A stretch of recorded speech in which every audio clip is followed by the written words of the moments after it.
In order to create awareness on HIV/AIDS, the Jaintia Eastern Hills College Red Ribbon Club, in collaboration with the Meghalaya AIDS Control Society Shillong, conducted a Red Ribbon Club Zonal Level Quiz Competition 2020 on the 3rd of November in Jaintia Eastern Hills College.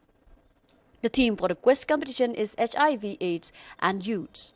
The program started with a welcome speech by Dr. P. Nongturu, Principal, Jaintia Eastern College. The inaugural speech was given by the chief guest, Shri E. Kharmalki, IAS Deputy Commissioner, East Jaintia Hills District, Khliehriat. The winners for the quiz competition declared are students from Thomas Jones College in the first place, followed by students from Kiang Nang Ba College and Umulong Presbyterian College in the second and third place, respectively.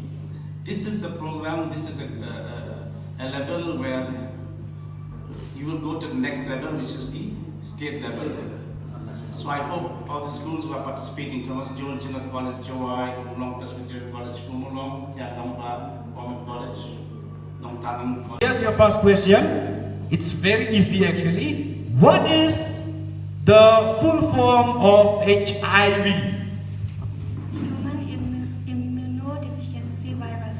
That's right. A big hand for Thomas Jones Synod College. And the other question is, what is the NACO toll-free number?